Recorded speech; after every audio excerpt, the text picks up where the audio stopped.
Hi, everybody. Welcome to another episode of Sub-Auteurs. We like movies. We've got an exciting episode for you today. We're going to probably try to melt our brains into figuring out what this is all about. But before we get into that, I'm Mayee.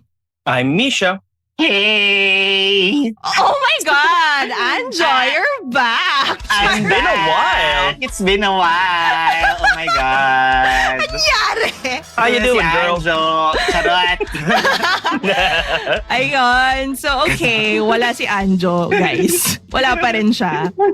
But we have a special guest to fill in for him today. Please welcome our very good friend, screenwriter and pop culture whore / Twitter famous bitch, our good friend, Hyro Aguinaldo.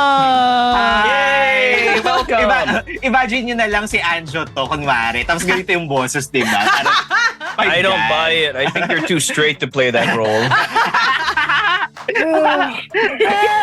But yes, we miss Anjo dearly, but we are super stoked to have Hyro with us here today because his insights to films are just, I learn something every time we talk. So this is going to be a good one. We totally have a lot to unpack with today's movie.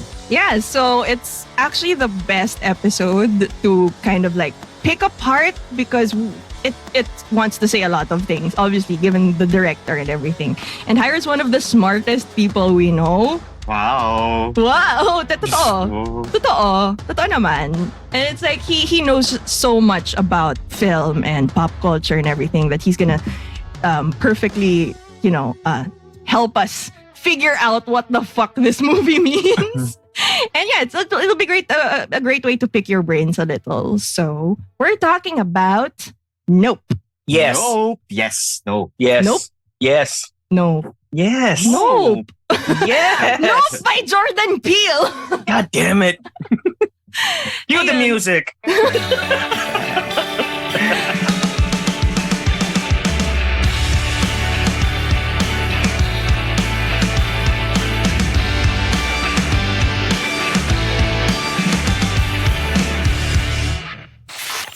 The role of Anjo will be played by Hyro Aguinaldo in a limited engagement performance.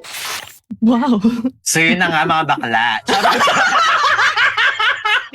Pag-usapan natin tong Nope. So Alright. basically, we're used to hearing mga Inglesero dito sa show na to. So ngayon, Sino yun? Who are we talking about? sino ba yung mga yun? Gago yun, ah. So ngayon medyo magkakaroon tayo ng insight sa mga geologs kung paano nila nakita ang Nope. Ang basa ng mga geologs tungkol sa pelikulang ito. I'm so happy. There's a change of tonality in this show and I'm taking over. I'm so sorry. I'm so happy. You know how many years have we been doing this? Mga 2 years na to ang podcast na to. I've always been drowned with testosterone from Misha and Anjo. Parang, yes! That sounds terrible. Never say that again. Yes.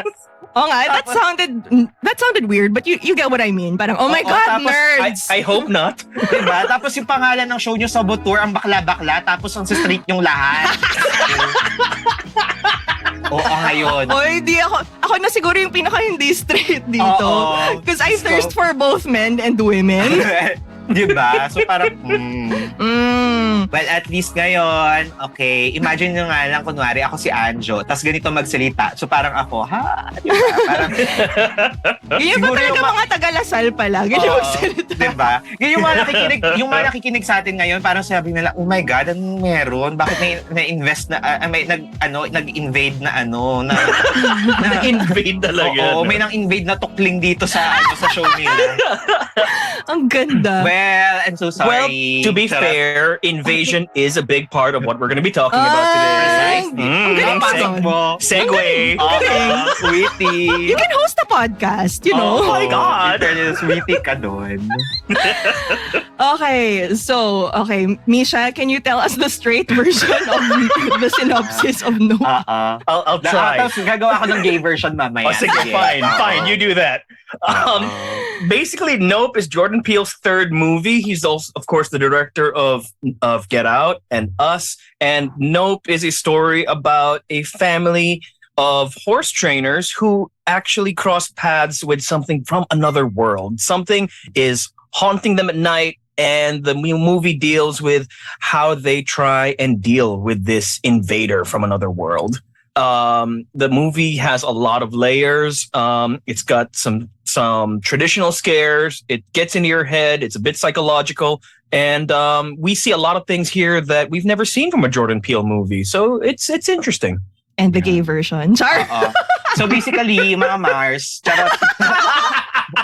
I don't know if they're from Mars, but okay, go ahead. Yeah. But, well, galing silang California. So may dalawang utris. Charot. May dalawang utaw na, kumbaga, yun, nag-aalaga ng mga horses and stuff. Charot. And suddenly, my God, may nangihigop. Charot. And that's the story of Nope. Charot. I like his synopsis better. And the story He's not wrong. unfolds, diba? It's not wrong, diba? Totoo naman. So, and ayun. horses are big, they're big. So, mahirap yun higupin. Oo, and parang ayoko nang pumunta dun sa idea ni Misha kasi parang category siya sa porn. Charot. Oh my God. I'm sure I don't know what you're talking about. Okay. Okay. Hung like a horse, as they say. But we know Jordan Peele as a comedian, surprisingly, who makes horror films. Actually, really great horror films. He's one of the he's a rising star, I guess, in the directorial world because especially of his debut film, Get Out. Like fucked with people's brains a bit. Yeah. Like what the fuck? He's done a lot of approaches that are new in Hollywood. Very strong messages about race and a lot of social issues. So given that, we know that Jordan Peele has a lot to say. And then he followed it up with Us, another horror film, which again fucked with our brains, and we will discuss if Nope does the same thing. So. I feel like parang magiging seryoso to because, we're definitely gonna be discussing social issues that Jordan Peele wants to discuss. Mayee, I doubt kung magiging seryoso siya kasi nandito ako. Yun nga. At least may balance, di ba? Parang hindi naman tayo masyadong seryosong pretentious. Oh, this film is about this, That's not our thing. So, okay. So, once again, Hyro, thank you for filling in for Anjo. We also thought that you're the perfect person for this because you're a fan of horror films as well. Yeah. And in fact, Misha and I were discussing this after seeing the movie. Misha was like, I need Hyro to see this. I want to know his thoughts. So here we are.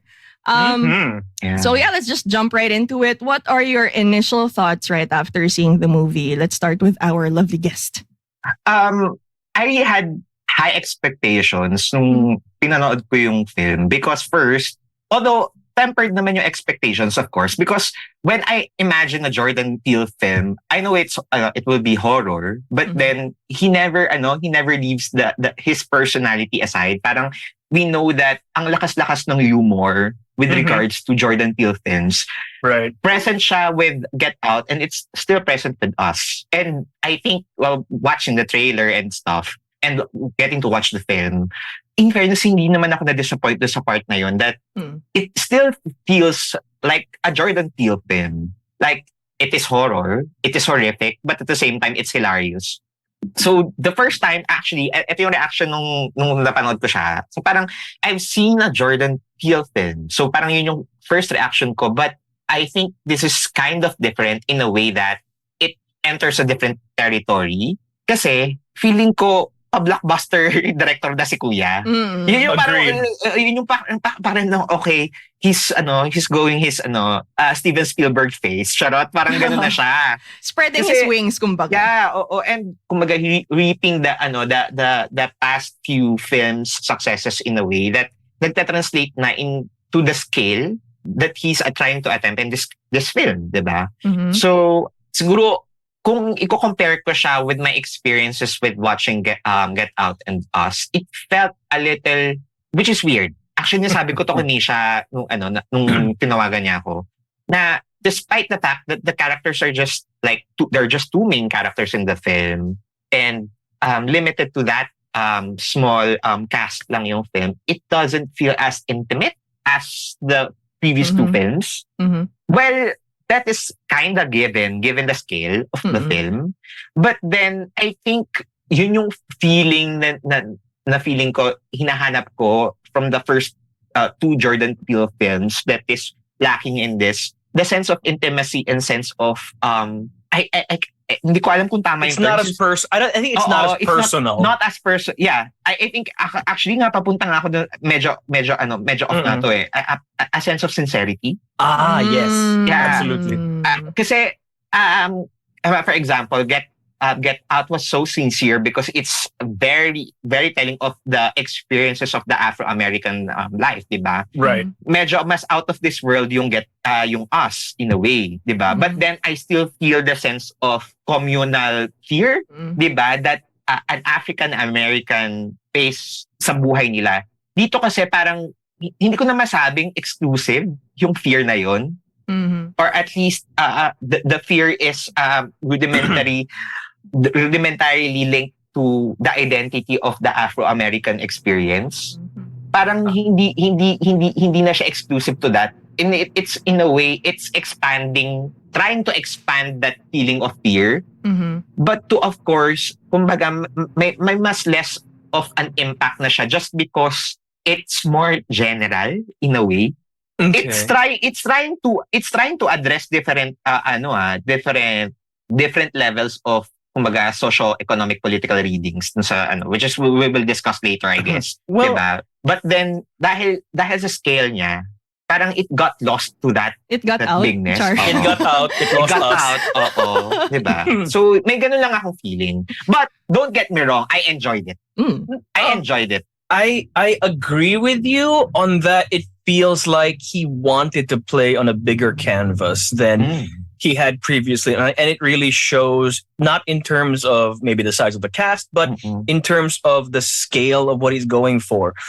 This is the first horror movie ever to be shot on IMAX format. And you can see they really enjoyed taking shots of the vistas, of the desert, of the mountains, and eventually the big finale.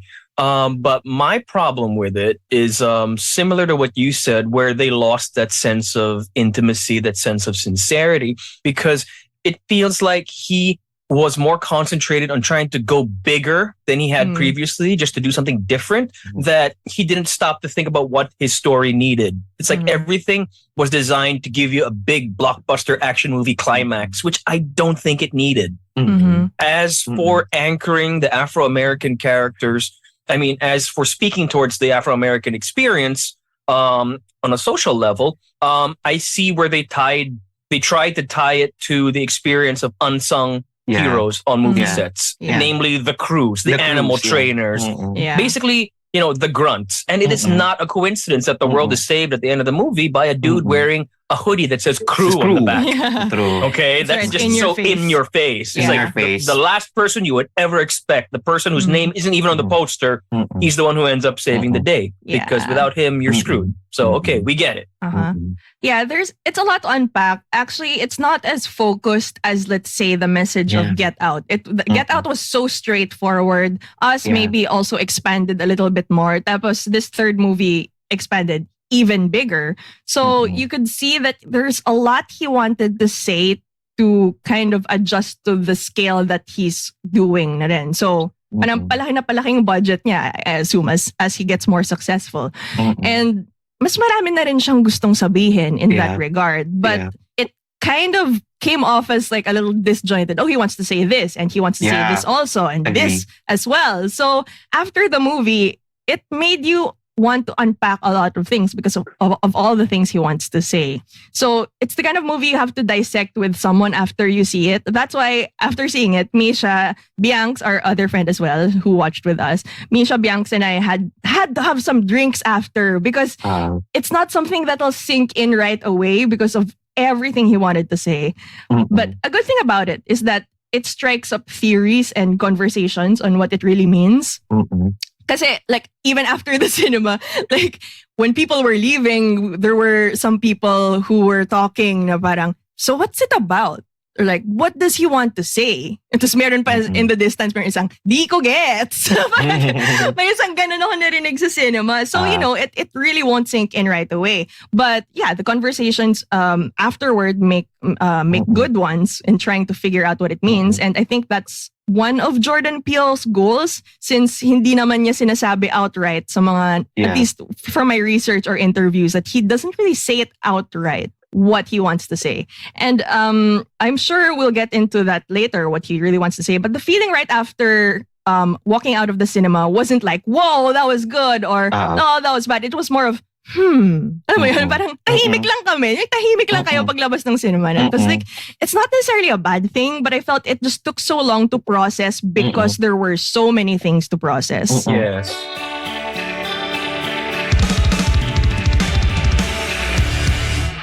It's weird for me because I think first and foremost, you shouldn't have to dissect a movie to enjoy it. I don't think that you need to have debates or arguments as to what it was about to ultimately have a cinematic experience, as it were. But I think because we were conditioned by his first two films to look out for messages or to have messages layered through the horror, that when we were watching this, you can't help but try to think, what was he trying to say in this part? What did he mean with this? It's Jordan Peele. Exactly. So I think it kind of distracted from the actual story. I mean, there was the story that he was trying to show us, but there's also the messaging that he wanted us to take home with us. So I think that it just felt like a filmmaker trying to go, what I said earlier, trying to go bigger, trying to top what he did before. And I don't think it's ultimately successful. And I think, Misha, may feeling lang din ako that's the reason why it felt like that. Because, diba, it isn't new naman that Jordan Peele's films have that kind of, or those attempts of exploring philosophy in a way and history actually in his films, diba? Like sure. when you go with Get Out and at the same time as Us, ganyan. May ganun naman siyang attempts. It's just so happened that in this film, it lacks the focus that it needed, so that the conversations after the film is focused on a singular directive, like a singular thread. Kaya masasabi ko nga, the first two films are in a way more they're more focused. Yeah, more focused, and at the same time, they go through a singular thread in a way that you begin to understand it immediately, even after the credits have rolled. This time, because he's trying to say many things about the experience, diba? And what he feels or what he believes in. It feels like it's this, parang categorized in three different parts. And it's present in three different parts din ng movie. And it's not, hindi siya nakatahe dun sa singular thread of the main plot of the movie. Yeah. Diba? So parang actually, when you watch this film, when you watch Nope, you could actually, parang segmentize three parts, all telling different things, which is I think the drawback of this film. Kasi sa Us, tsaka sa Get Out, despite the fact that it's telling a lot of things, it is threaded in a singular journey, diba? Yeah. It's a singular narrative. Yes, and that's where I take issue, because look, I loved Steven Yeun ever since I love him he was too. on The Walking Dead. You love him for other reasons. He's so cute. Yeah, sure, that's what I was thinking when I saw him on The Walking Dead. Yeah, he's cute. Okay, no. I'm just saying that maturity. You'll get your thirst portion. Hold on. No, I was just gonna say that I respect the multiple narratives that are overlapping. I get the different perspectives of he's trying to make a commentary on the notion of fame, on the notion of being seen, on the notion of getting recognition at any cost, and ultimately sensationalizing tragedy and our inability to look away from tragedy. And that's all great, but I just wish that he just picked a storyline to follow. Like what I said earlier, Steven Yeun, you could cut out his entire his entire subplot, honestly. Yeah. It makes for horrific imagery. That's what opens the movie. You see a chimpanzee just, ripping people's faces off. Going ape shit. Going ape shit, yes. But it doesn't add anything. Yeah. Kasi parang napansin ko din na parang in this film, parang the issues that he's trying to portray, or at least the issues he's trying to show us, di ba, are only tangential. Hindi siya tahi, di ba? Yes. Yeah. Parang, kaya tingnan mo yung Very explanation ni Misha kanina, di ba, what it felt, di ba? Parang run-on sentence na siya kasi ang dami yung sasabihin. I'm sorry. Diba? It really is. I love how you just picked at his grammar. I'm sorry. Beautiful. Yun, so, parang it is about this, and it is about this too, and it is about this too. Yeah. Diba? Parang ganun siya eh. So, It's like, make up your mind. Yeah, Or if you're going to talk about all those things, pick one storyline. I know that I just said it would have been cool if we just cut out Steven Yeun's child actor subplot and stuck to the main narrative of the horse training family. But now that I think about it, given the themes that he wanted to cover, the only relevance that the horse trainer family has is that they're African American. Precisely. You could cut them out. Let's flip it. You could cut them out and then talk about the child star who lived through this horrible tragedy, who witnessed this insane animal go ape shit that ripped off the face of his co-star, and yet years later he's still trying to hold on to whatever vestiges of fame that he had in the late 90s. Yun nga, it could make two different movies. Yeah. It's that packed into one that you can really make these two different films, and they would still work on their own. I think I say they would work even better separately. I think that's why sorry for the spoiler, but I think kaya walang bigat yung pagkamatay ni Steven Yeun, because we spend so little time with him. Joke lang, wala nga. We spend so little time with him that his death is ultimately inconsequential to the overall story. But if it was centered around his character and you keep the invader plot and you keep his theme park thing, I think it would have worked better. Yeah. You didn't need the horse family. Yeah. Well, I loved the whole Gordy sequence, the monkey. That's the monkey's name is Gordy, and that but besides being a look into Steven Yeun or Jupiter's past, and maybe also hinting at animal instincts, which we will get to later. Like it's just a little hint of what could happen in the bigger picture of things when we zoom out into the horse trainer family and the UFO that's invading them. But then it had enough airtime to make us think it was where the story was headed, because the film opened with it.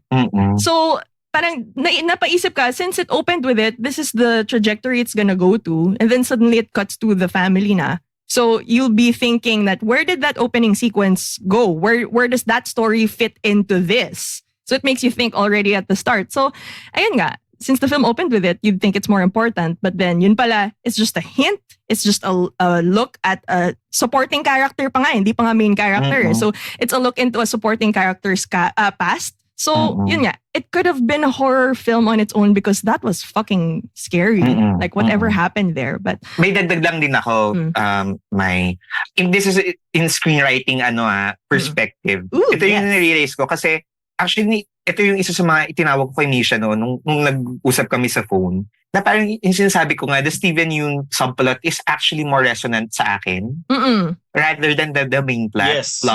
Maybe because we saw the trauma. And trauma, particularly pain and fears, are one of the most integral parts of an interesting character in a film. Yeah. And one of the crucial points why we root for a protagonist. Diba? If we see the fear and we see the trauma of that character, we get to find out how that person navigates through that trauma and pain, and how that character would eventually, in a way, would he trump over that trauma or pain or fear, or will he succumb to that, diba? Yeah. It's just so happened that mas strong yung imagery ng trauma sa part ni Steven Yeun, do sa subplot niya, than the main characters, which ang presentation lang sa akin is, okay, they lost their father.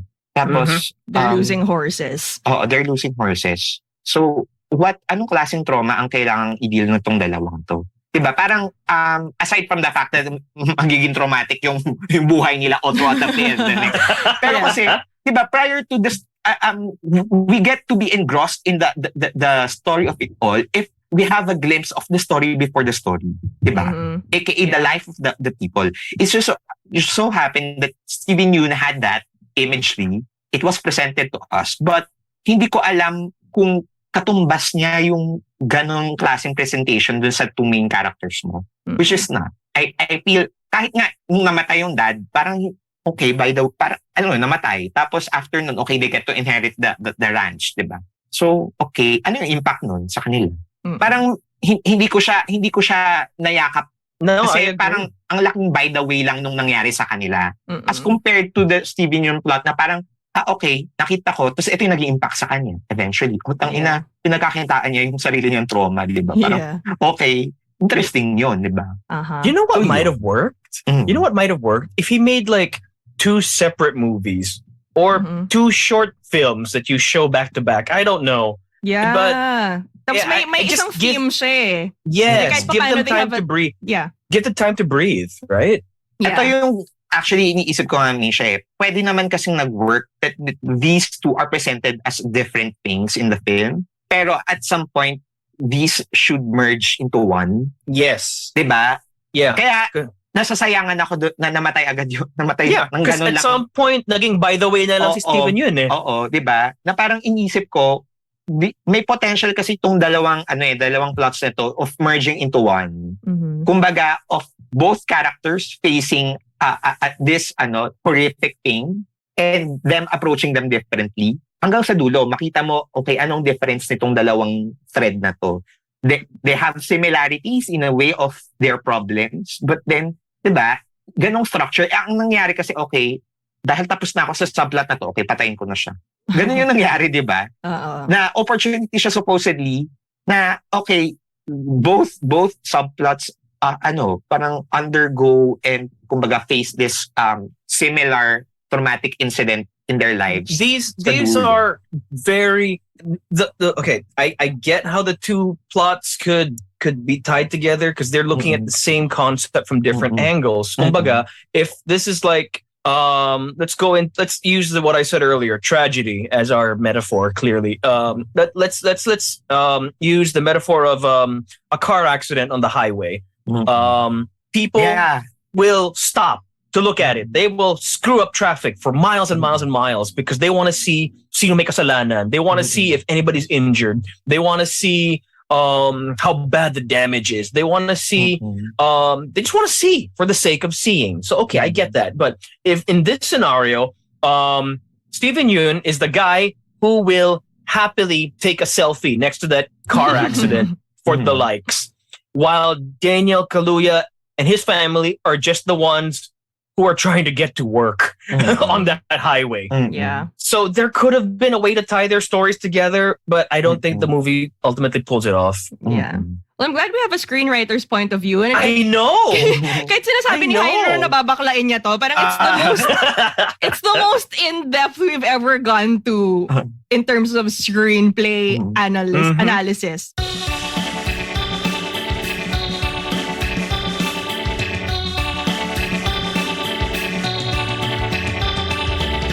Okay, we've gotten a little bit about the themes and the metaphors, but we'll dive deeper into that later because that's will never end if we just keep talking about it. But before we get into what it all means after dissecting the screenplay, let's get to the technicals muna. So what did you think about Jordan Peele's eye as a director or cinematography, editing, etc.? Misha, ito yung thing. Kasi nung pinanood ko yung note, hindi ko tinignan kung sino yung sino yung crew, ganyan. Tapos nung umaano na yung credits, tapos syempre, ugali namin yun eh. Ewan ko, yun yung isa sa mga ugaling na pick up ko sa film school during that time. Na panoorin ng pelikula hanggang matapos yung credits, diba? Yeah, of course. Yep. So yun. Tapos nandun na ako sa camera department. Tapos nakita ko, camera 1.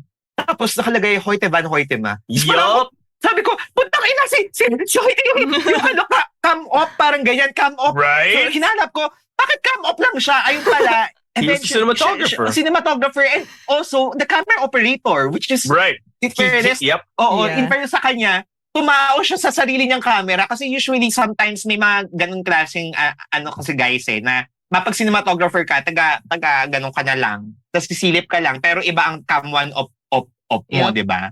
May mga ganung klaseng pero in fairness, doon ako natuwa na parang, in fairness sa hands-on siya. Parang may ganun lang like ako. for someone in the US, sa US context, Sa US ganun sila. context, Pero tayo kasi parang cinematographer siya rin magkakamon. Siya rin Pero magkakamon. for a big blockbuster film like this, magulat ka din talaga.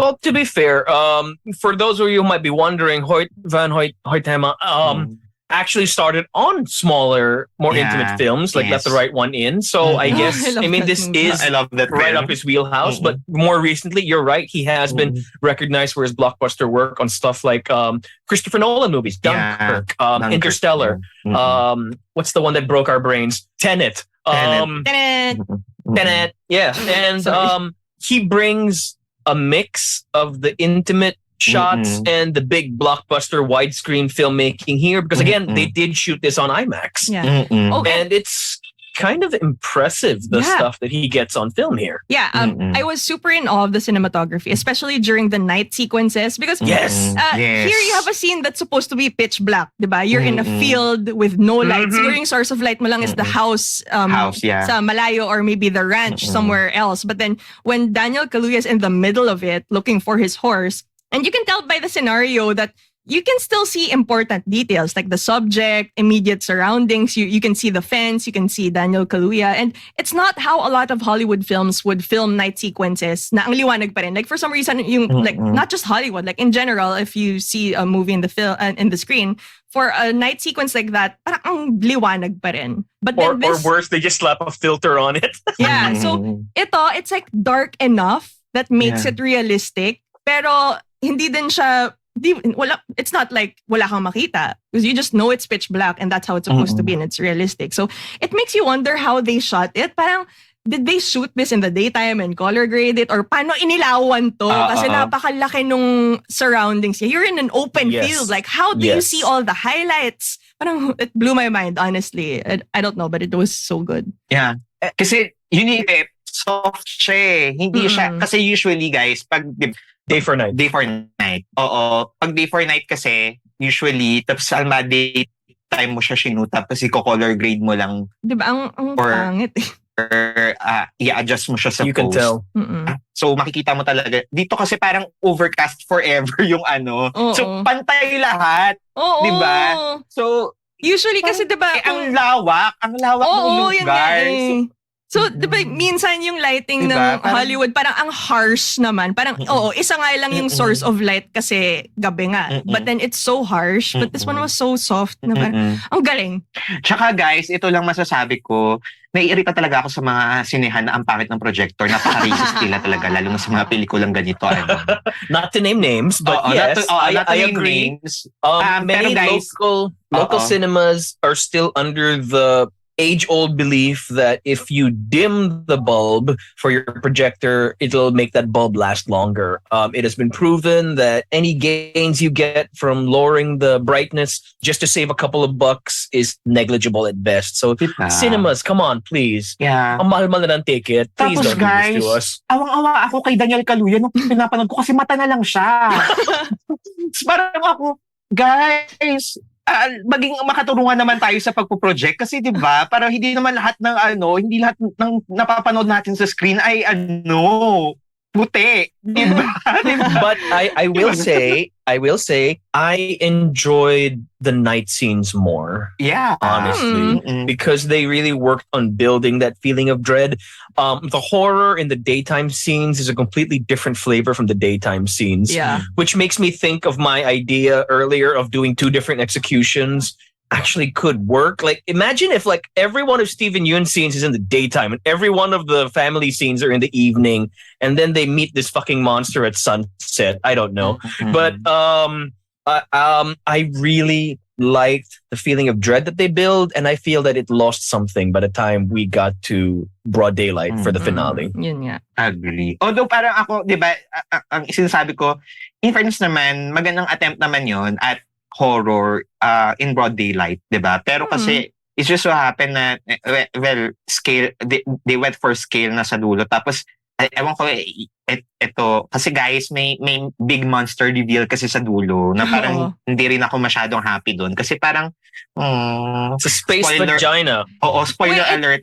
Sorry. Okay, sorry. How do we do this? Before it looks like a space vagina, it looks like a butthole. A butthole. It is a flying butthole. There's a flying butthole eating horses, and then eventually it turns into this giant space vagina. Yung parang sabi ko, ano nakakatakot sa pekpek? Charot! Parang... I have the same question. Sure you do. Bakala na ako nito tapos hindi takot. Charot, in fairness naman, I'm proud. No, wow. I mean, it's valid. Look. Yeah, the thing is, the thing was scary when it was at night because it was more conceptual than anything else. Yeah. So your brain fills in the blanks. Oh, tsaka may Jaws attempt siya. Yes. Yung hindi mo pinapakita, yung mas kumbaga nakikita mo lang ng sandali lang. Minsan mas nakakatakot siya kasi ina-amplify niya yung fear of the unknown. Yes. Basically, I agree. It's more scary if you don't know kung sinong kalaban mo. Yun nga. So I honestly liked it better in the first third of the movie when we didn't know what the fuck was going on because parang natakot ako. Like, I'll name some sequences. I was scared shitless in the barn. Yeah. When the lights were suddenly turning on and then OJ was like trying to look for what was turning the lights on. Tapos nandun yung mga putang inang mga bata na naka-costume lang pala. Nakakala mo. Ang ganda-ganda nun. Ang ganda nun. Takot. That was so messed up. Like, they were just standing there and in the shadows and you could clearly see there's something there that's not human. You're like, fuck. And it was like approaching him slowly while he whipped up his camera. Yun pala, it's just like Jupe's kids pranking them. Tapos nagulat din ako sa grasshopper that blocked the camera that they bought. Yung CCTV. Parang, as in, nagulat ako sa cinema, napaputang ina ako sa cinema. A jump scare yun, but it wasn't the UFO. So, I mean, the moment I was scared the most was when I didn't know what was going on and yun pala, hindi yun. So nakaka-disappoint because I got those scares from what was not actually the big monster of the film.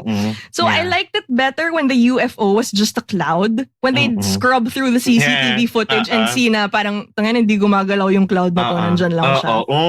Diba? Dude, that was creepy as shit. That was creepy. But when you get to a big, broad daylight, full monster reveal, and it starts doing things that it did not do during the entire movie just because it has to be something big for the finale, it's underwhelming. Yeah. So, like, how many CGI finales have we sat through, And that's just not what Jordan Peele is good at. Yeah. And but when we knew what it was and when we could see it in its full glory, parang, okay, ganun na lang.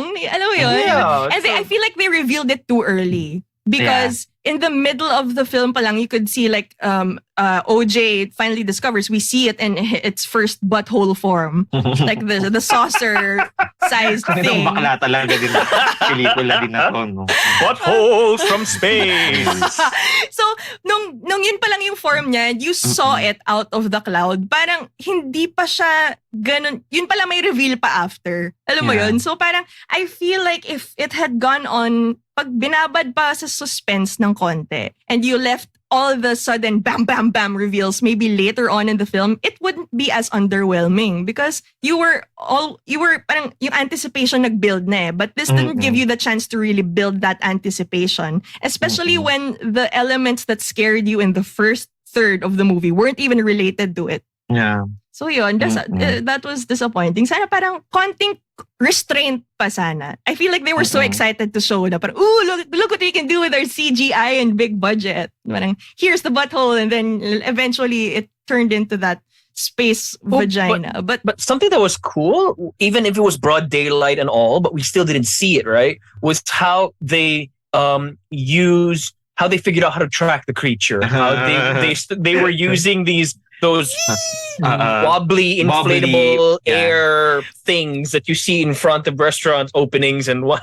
It's my favorite non-living object. Those little inflatable dancing air dancers. I love those things because like when the creature comes near, he kills anything with an electrical circuit. So what they figured out was if we rig up these air mascots in a field, in a grid, we just need to see which one isn't dancing anymore, and that's where the monster is. And that was great. That was straight up clever ingenuity, horror, and it goes back to what Hyro said. That's straight up out of Jaws. When the shark is pulling the buoys from underwater, they're just following the buoys. They don't know where the shark is. Yeah, but when we get to that point, when they figure out that clever little plan, we already saw the monster at that point. So parang, that is true. They should have just kept it off screen. You're right. They should have kept it off screen. Yeah. And, if we only saw it there and it unfolded all at once during the last part, it would be more effective. And I would have liked it more for the massiveness of the monster to hit me all at once. And Misha, I also remember you bringing this up when we were talking. It was something about the distance or proximity. There's this inconsistency. Right. That goes to what I was saying earlier, how the monster starts doing things that he didn't do during the entire movie. Yeah. Only in the finale, like changing his shape and all that stuff, was they were inconsistent about how far away he had to be for the electricals to die. Because on the one hand, apparently it's far enough that you can't even get it on film, on an electrical powered camera, but it's close enough that you can start an electric bike away from it and have a chase sequence. So like, what is it? Is it far? Is it close? I don't know. All I know is that, Daniel Kaluuya makes an amazing action hero on horseback. That was very cool. Very cool.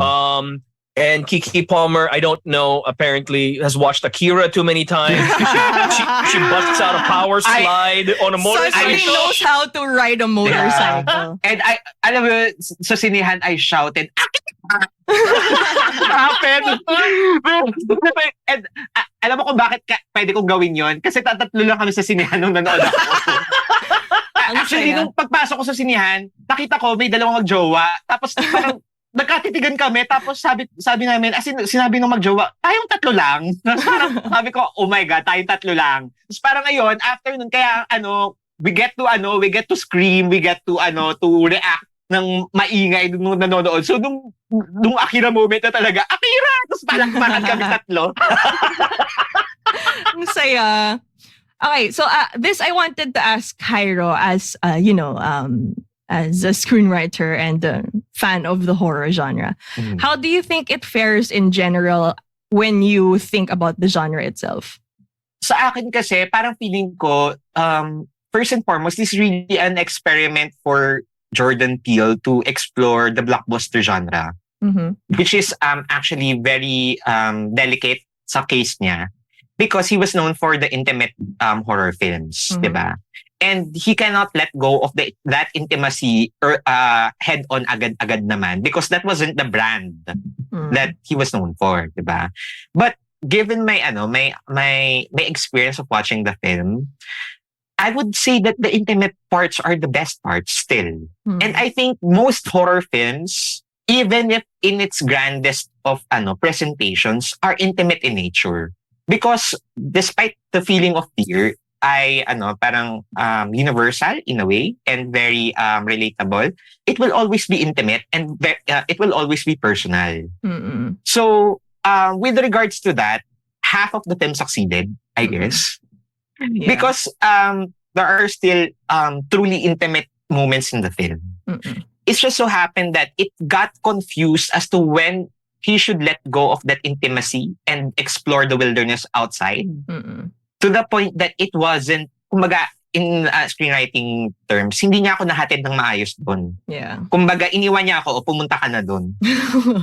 Ganun yung feeling ko. Kasi, di ba, for you to have a very satisfying experience with regards to horror, you should lead your audience from a feeling of insecurity and feeling of instability to a solution that is not necessarily kumbaga ito na yung solution, but kailangan mo kong ihatid dun sa part that I have in the first place para maging siya, kumbaga hindi siya makaldag.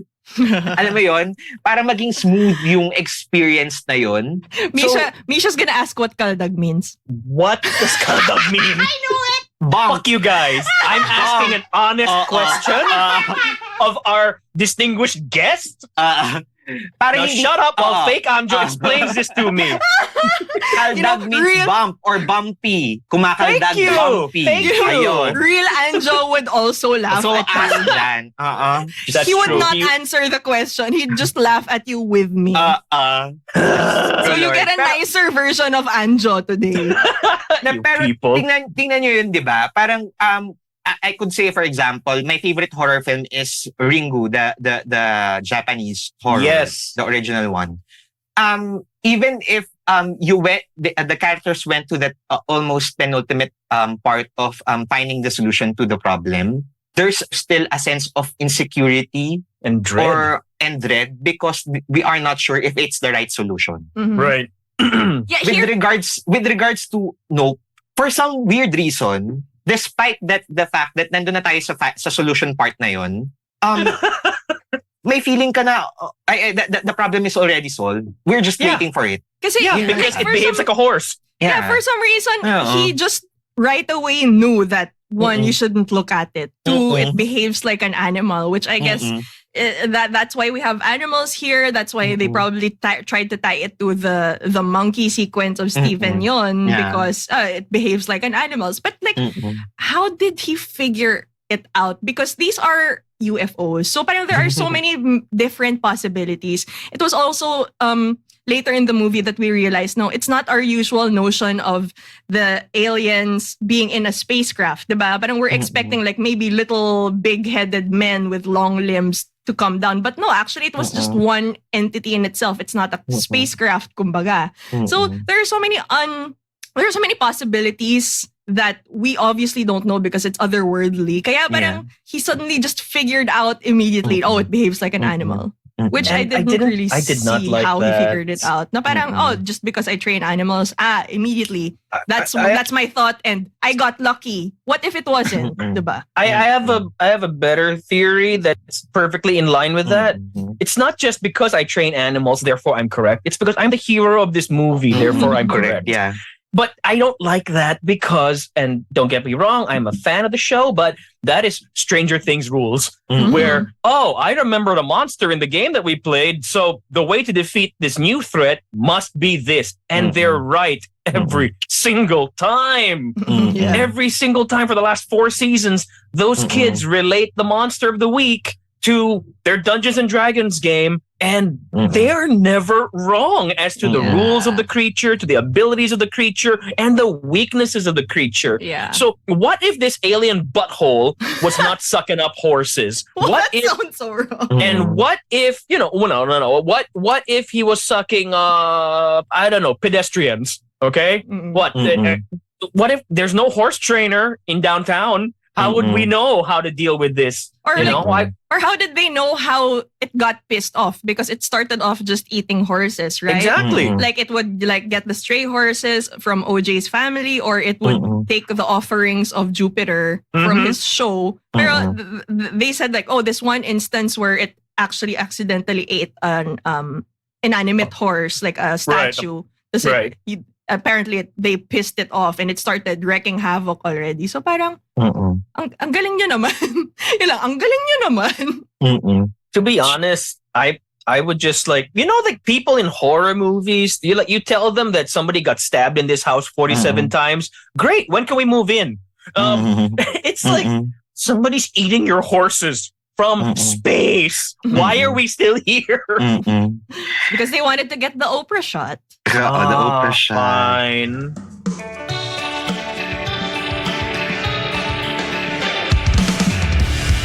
Okay, fine. Let's get into the themes now. Okay. So the movie actually unfolds because the family, the Haywoods, don't get out of there. They don't get out, because this is Nope.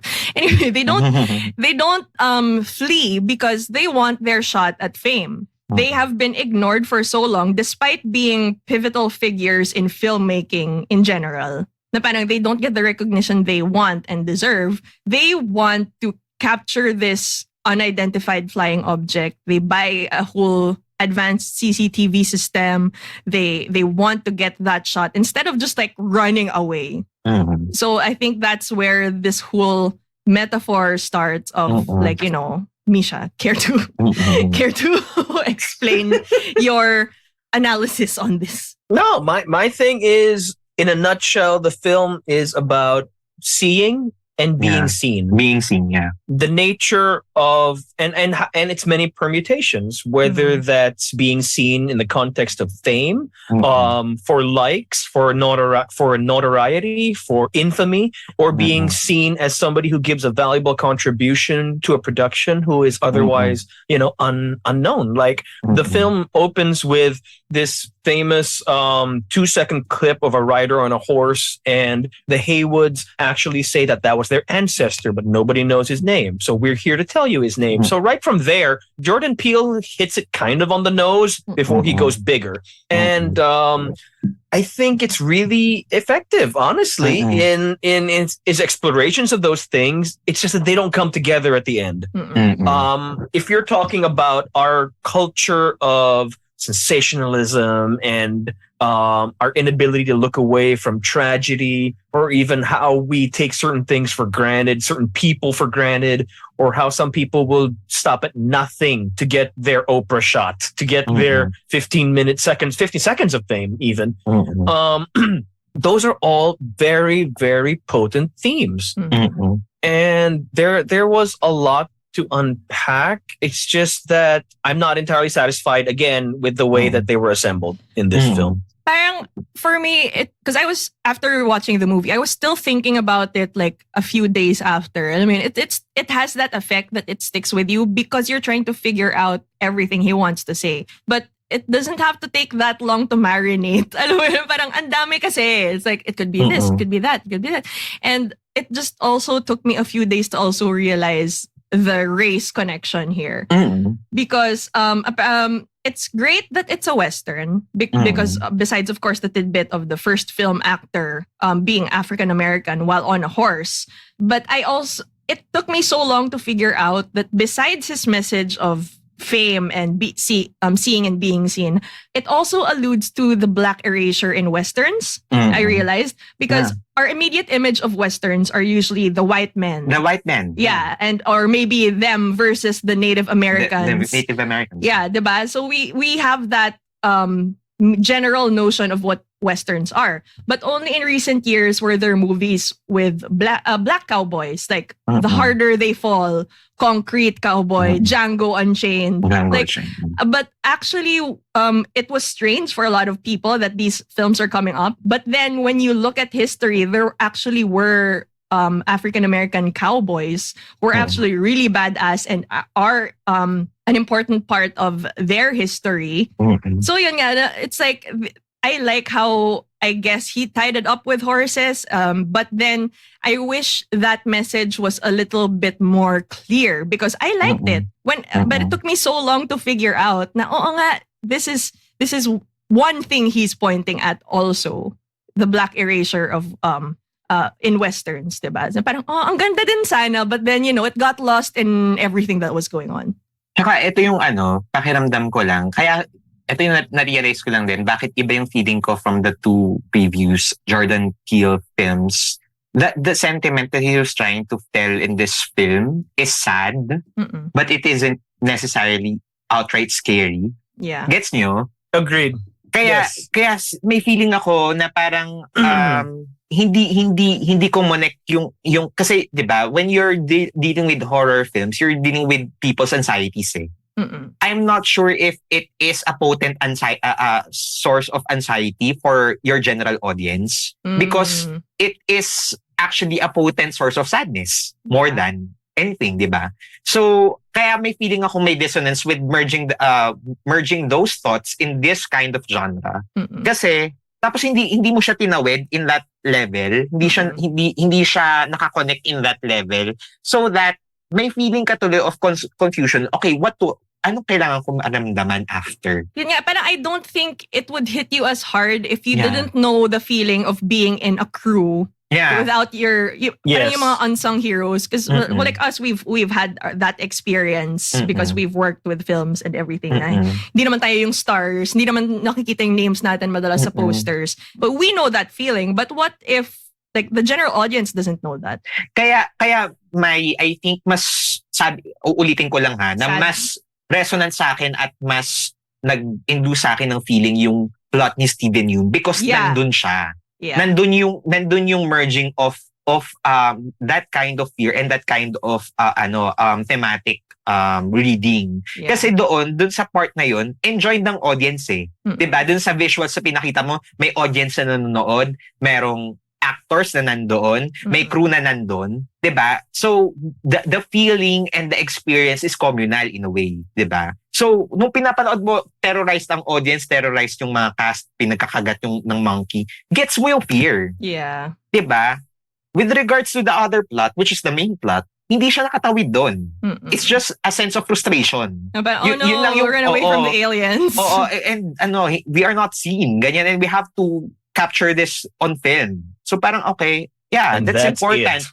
Oh, Yeah. that's important, but is that a good material for a horror film? Yun. Di You ko nailed alam. it. You nailed it. Exactly. Yeah, exactly. That's why I think we really should have spent more time with them to explore their struggles, to explore their difficulties, Yeah. and not divide the attention. The way They, the film did. they kind of hinted at it, but it didn't really get anywhere. Yung parang, Yes. you didn't feel the gravity of the loss of the father because they were fine on their own. Parang, yeah, they had to sell some horses and shit. Pero parang I didn't get the sense of grief that he was lost. And at the same time, there was also this tidbit where Kiki Palmer or Emerald was saying that I wanted to take care of horses too, but then the horse that was supposed to be mine was given away. Na parang, yun! Parang that moment, I was like, that's what I'm looking for. That like, why are you attached to this project or why do you want to still be here? Yes. Pero it didn't really get anywhere. They just ended up naming the space butthole after the horse that was given away. That was I did supposed to be not for her. understand that. Why did they name the space butthole after the horse that she didn't get? The horse that was ultimately not used in the Scorpion King? I don't understand. I don't know, but yeah, they named the Tsaka- green jacket. Tsaka And they itong Mish, Yeah. may feeling lang din ako na kaya din ako hindi as satisfying yung experience because hindi ko na feel dun sa two main characters. Kasi when you deal with horror films usually there's parang a massive need to survive. Parang may pangangailangan ka to actually parang may immediacy and merong urgency yung need. Parang nung nakita yung experiences ng two main characters, parang hindi ko nasi-sense yung urgency and yung kasi the easiest way to survive is just leave. Diba? Just leave. Like I said, why do they stay? I mean, Diba? fine, we all want to be famous and all. So yun. Versus yung kay Steven Yeun, where he purposely seeks it out for the purpose of regaining whatever fame he lost in the last 30 years. Mas gets ko And- din yung, gets ko din yung, although it was really stupid, the cinematographer. Although 90% of the time I did not understand what he was saying, he had an amazing low registered voice, but then I couldn't understand what he's saying. But Nagets ko siya na parang he just wanted that money shot as a cinematographer, that he got Yeah. swallowed by that want to get an amazing shot. And nangyari sa kanya, he got eaten Literally. up. Diba? He got swallowed up because of that need to want to get that perfect shot as an artist. Kumbaga. Like mas, I felt more for that moment because I knew what he was about. Like, I knew what he wanted. Alam mo yun? And also, at the same time, hindi ko rin na-gets kung bakit sila tinulungan ni Angel, the tech guy from the gadget store. Alam mo yun? Parang, okay, I guess you don't have a life and you kind of also want to look at aliens and discover what this is. But really, after all the shit that you've been through, you still want to stick with these two? to be fair about the cinematographer, he has always had that voice. Michael Wincott was Yeah. like the bad guy in every other 90s movie. And yeah, he always sounded like that. I apologize on his He behalf. sounds great. I love it. But I wish He's a- I could understand what he was saying. This is where Bianca's, our friend we watched with, she was like, I got so spoiled by Netflix subtitles that I can understand what people are saying, like with accents or Right. some character voices they put in. But then watching this on IMAX, that's the only downside of us watching on the big screen at this, because it won't be the same in streaming. It's just so vast that it's so beautiful to be seen on screen. But you don't get subtitles, so it's like, what is he saying? But yeah. You mentioned Netflix. One of the cast, see Angel, the guy from the tech store who helps them set up their CCTVs, is played by Brandon Perea. He was on the OA.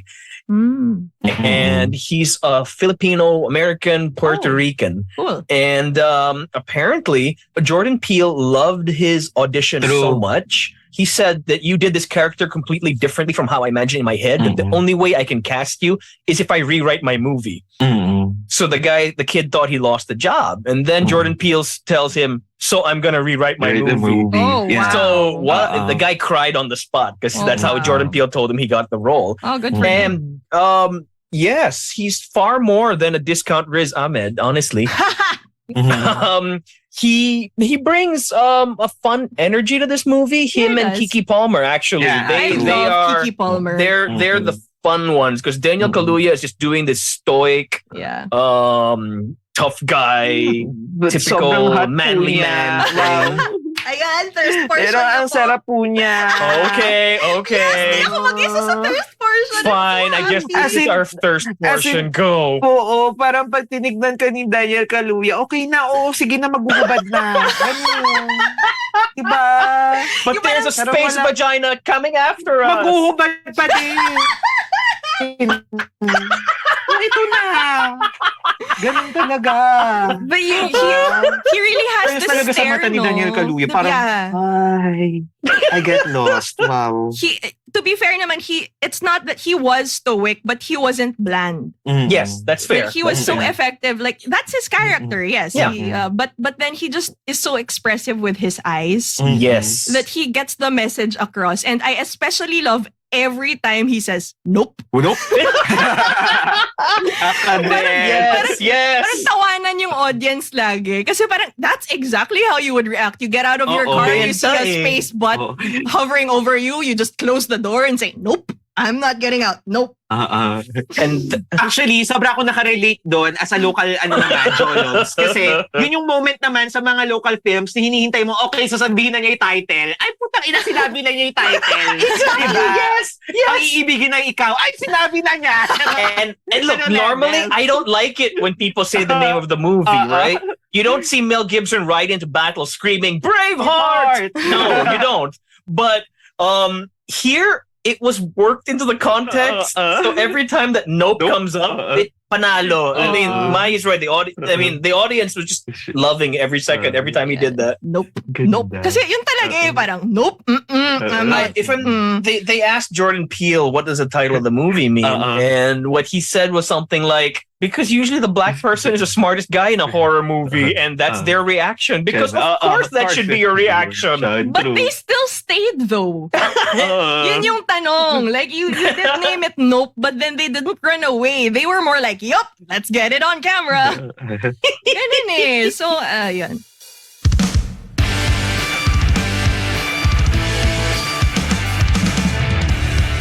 Okay, so we've talked a lot about it. There's still a lot to unpack, I guess, but then we unfortunately don't have time for that. So I guess wrapping up, despite everything we've nitpicked about it, things we didn't like about it, would you recommend it? Hyro, you go first. As our yes. Ako, actually, ito yung sabi ko because I've watched it in a bad cinema. I would want to watch it in a bigger screen. It's amazing on IMAX. Yeah, and in a better sound system. Because to be fair, it's a technical, hindi naman Marvel, but it's good technically.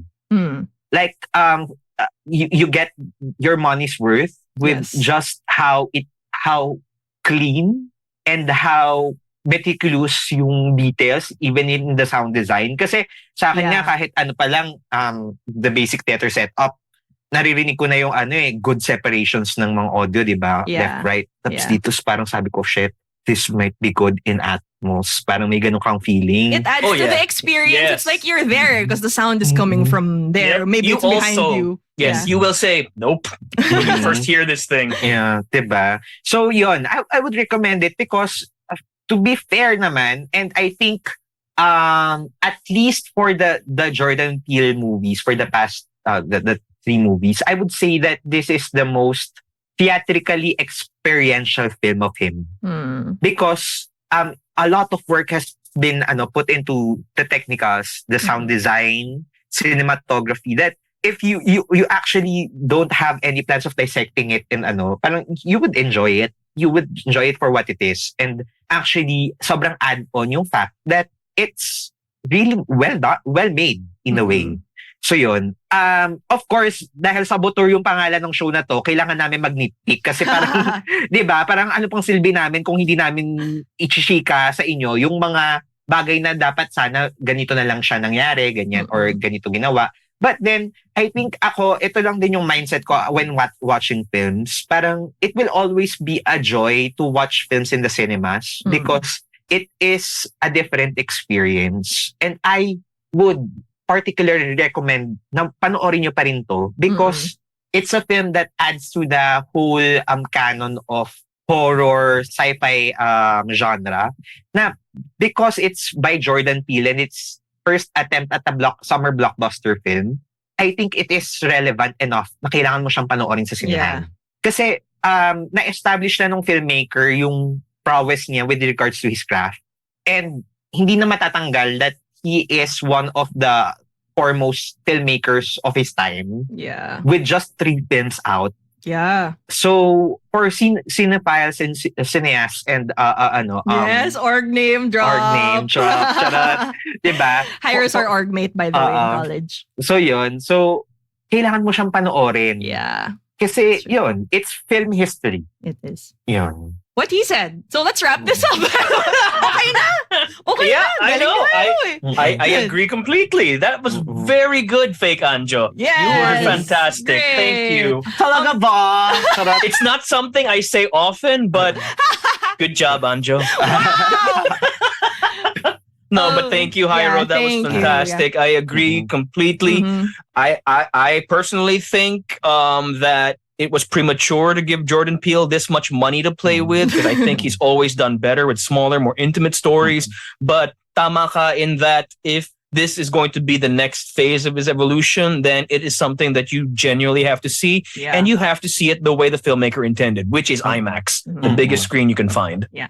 And yes, I would say definitely still go watch it. It is Jordan Peele. It's by no way bad because at this point, like you know his talent, that it's gonna be a long shot for him to really miss at making a good film. But in my bare minimum expectations for a horror film, and one of the many things that Jordan Peele has a good grasp on is the ability to create iconic imagery. And that's what I want from a horror film, something that will haunt me for a long time after watching it. We have that in Get Out and Us, obviously. But this one has that as well. So you have the image of OJ on the horse like a hero that was so badass. The buttholes, diba? The buttholes. And the bloodied house after the UFO takes a dump on it. That was so amazing. And even just like when in the ranch, when Stephen Yeun, the horse, the audience gets all sucked up and you see them all struggling. Yung sikip na sikip sila sa what esophagus or whatever that is of the UFO. That was horrifying to see all of you just that thing. What he said. So just all of them cramped up there. And you could imagine like how it is to get sucked up into that giant space. But nakakatakot siya. And then eventually, it crushes you all to death and takes a dump on a house. Ang ganda nun eh. And yeah, the space vagina, I guess. That was messed up imagery. Diba? I like that. Kahit si Monster Pekpek, kahit ayoko siya. Diba? Parang... Ayaw mo talaga. To be fair, but I think that they were really leading for that money shot na wide shot tapos malaking ganon. Tapos but then they wouldn't stop showing it. Oo. Parang medyo natuwa lang sila masyado. But then that is iconic and very very well put, to be fair naman. To be fair naman, hindi lang siya space vagina. Para siyang, like, you said this, Misha, it looked like a biblical angel for some reason. It did. So baka message din yun na hindi lang natin ma-dissect and we don't have time for. But yes, there's so many things that are said in this movie. But as disjointed as they may be, if you do look into it, it's still worth a watch. Yes. So there. So please, yes, let us know what you think about this movie in the comments. So many things can still be said. Yes. So yeah, we hope you enjoyed this little dissection. And thank you, Hyro. You were an amazing fake my Anjo God. today. You make us sound smarter. I know. Like, Diyos ko, akala ko nga magkakalat lang ako ngayon eh. Diba? In fairness naman pala, brainy naman pala tayo sometimes. Sometimes. it's Jordan Peele. It's hard not to really just go. Pag and wala think si Anjo, about it. brainy. Samahan nyo kayo, Anjo. We miss you, Anjo. Come back. All right. So if you have any more thoughts, please do let us know on the Sub-Auteurs social media channels. We have Facebook, our group Sub-Auteurs We Like Movies. We have our Facebook page. Just look for us, Sub-Auteurs We Like Movies, and our Instagram, Sub-Auteurs Podcast. And Hyro, where can our lovely audience of probably 4 or 5, joke lang, di naman. Where can our listeners find you on social media? Do you have any projects coming up? Well, katatapos lang ng He's Into Her Season 2. Wow! Yes, we write rom-coms for a living. Charot. Congratulations. So yun, katatapos lang ng He's Into Her Season 2, which you could find on I Want TFC. I think, soon to, maybe, I don't know if anong streamers ang magpipick up, but it's sure nasa I Want TFC. So, we're proud of that work. Of course, you could find me on Twitter. I'm at Hyro on Twitter, HEYROW. And I'm Hyro Aguinaldo, HYRO Aguinaldo sa Instagram. So that's it. Yay! Thank you. Thank for you so joining much. us, and thank you for listening to this episode. So tune in for more. I hate mornings. It's okay. My brain. Extra na nga lang eh. Okay. Blah. So there you go. You can hind Fyro. Salamat. Ganun eh. Umaga kasi love radio na to. Charot. You know, guys, it's the morning. We're not used to It's too recording in the early. mornings. But yes, thank you again for joining us. And if you want to see Hyro on the show again with Anjo, how would that be? Ay, How do parang you bet. Charot, parang bet. Magkatalunan sila kung sino mas bakla. Anjo. We'll see. But yes, thank you once again for listening to an episode of Sub-Auteurs. Tune in again next week for what other movies we will talk about. My name's Mayee. I'm Misha. And I'm Anjo. Yeah! I'm Hyro. Nailed Thank you it. for having me. Bye! Bye-bye. Thank you.